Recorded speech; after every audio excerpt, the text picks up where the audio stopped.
अस्सलाम वालेकुम। आज हम एक दिलचस्प इल्मी सफ़र पर निकल रहे हैं जहां हम अपने इस्लामी इल्म को थोड़ा परखेंगे। देखते हैं कि इन सवालात के जवाबात कौन कौन जानता है। तो क्या सब तैयार हैं? चलें शुरू करते हैं। तो हमारा सबसे पहला सवाल एक बहुत ही अहम पेशिनगोई के बारे में है। इमाम मेहदी अलैहिस्सलाम का ज़ुहूर किस इस्लामी महीने में होगा? ऑप्शंस आपके सामने हैं, थोड़ा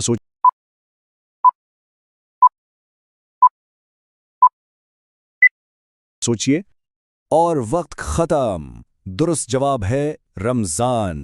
जी हाँ, बहुत सी अहादीस में इस तरफ इशारा मिलता है कि इमाम मेहदी का ज़हूर रमज़ान के मुबारक महीने में ही होगा, जो इस महीने की फजीलत को और भी बढ़ा देता है। बहुत खूब। चलें अब ज़रा तारीख के औराक पलटते हैं और अपने पहले हिस्से का आगाज़ करते हैं अंबिया और मुक़द्दस तारीख। तारीख की कुछ कहानियां हमें बहुत गहरे सबक सिखाती हैं। तो सवाल यह है कि वो कौन से नबी थे जिनकी बीवी ईमान नहीं लाई थी। आपके ऑप्शंस ये रहे।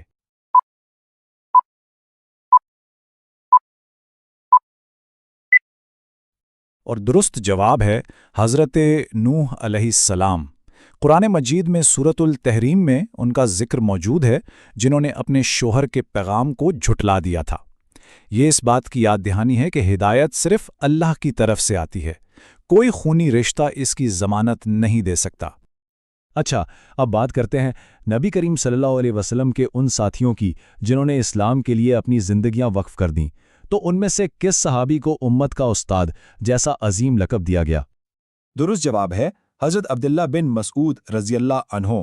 उन्हें कुरान के इल्म और उसकी तफसीर में गहरी समझबूझ की वजह से उम्मत के उस्ताद के लक़ब से जाना जाता था। तारीख में एक बहुत ही मुनफरिद वाक़या मिलता है जहां हज़रत आदम अलैहिस्सलाम ने अपनी ज़िंदगी के 40 साल एक आने वाले नबी को दे दिए थे। जानते हैं वो कौन थे?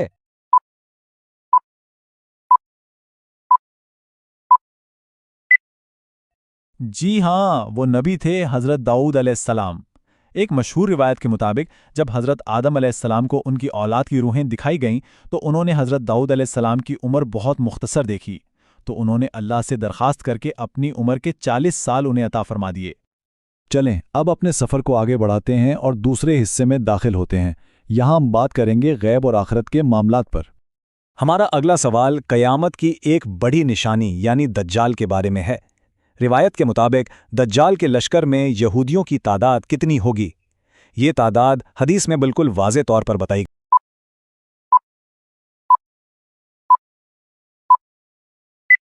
गई है। सही जवाब है 70,000। जी, हदीस शरीफ में आता है कि दज्जाल के साथ इस्फहान के 70,000 यहूदी होंगे जो उसकी पैरवी करेंगे। अब एक ऐसा सवाल जो हमें योम क़यामत की सख्ती और होलनाकी की याद दिलाता है। कब्रों से उठने के बाद हिसाब शुरू होने से पहले लोग कितने साल तक खड़े रहेंगे?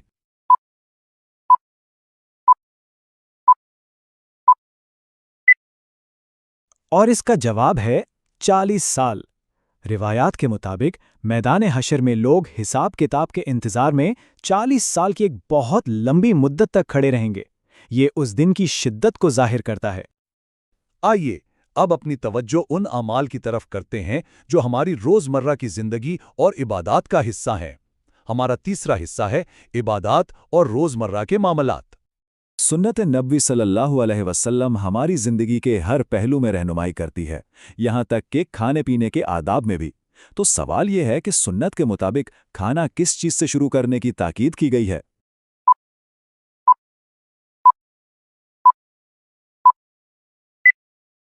दुरुस्त जवाब है नमक। जी, कुछ रिवायात में आता है कि खाने का आगाज़ और इख्तिताम नमक से करना सुन्नत है, जिसके तिब्बी और रूहानी फ़ायदे भी बताए गए हैं। अब एक ऐसा सवाल जो हमारे ईमान की बिल्कुल बुनियाद से ताल्लुक़ रखता है। अल्लाह के अलावा किसी और की कसम खाना इस्लाम में क्या समझा जाता है?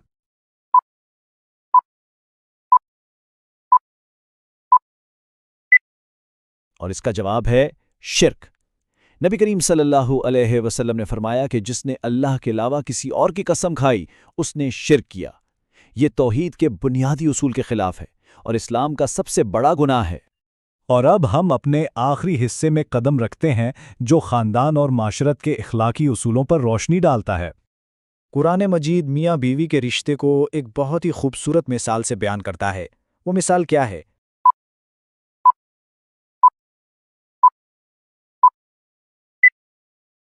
درست جواب ہے لباس۔ جیسا کہ قرآن میں ارشاد ہے ہن لباس لکم وانتم لباس لہن، یعنی وہ تمہارے لیے لباس ہیں اور تم ان کے لیے لباس ہو۔ یہ مثال باہمی قربت، حفاظت اور ایک دوسرے کی زینت بننے کو ظاہر کرتی ہے۔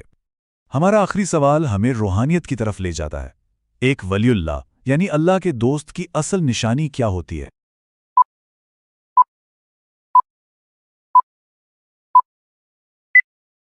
اس کا جواب ایک بہت ہی گہرے قول میں پوشیدہ ہے۔ ولی اللہ وہ ہے جسے دیکھ کر اللہ یاد آ جائے۔ یہ ہمیں یاد دلاتا ہے کہ سچی روحانیت کا تعلق ظاہری شکل و صورت سے نہیں بلکہ اس کردار سے ہے جو دوسروں کو خدا کی یاد دلائے۔ امید ہے کہ اس علمی چیلنج سے آپ سب کے علم میں اضافہ ہوا ہوگا۔ اگلی بار تک کے لیے اللہ حافظ۔ آپ صلی اللہ علیہ وسلم کا ارشاد ہے، سفید کپڑے پہنو کیونکہ یہ زیادہ پاکیزہ اور عمدہ لباس ہے۔ Like, subscribe, share and comment below down and press the bell icon for more updates.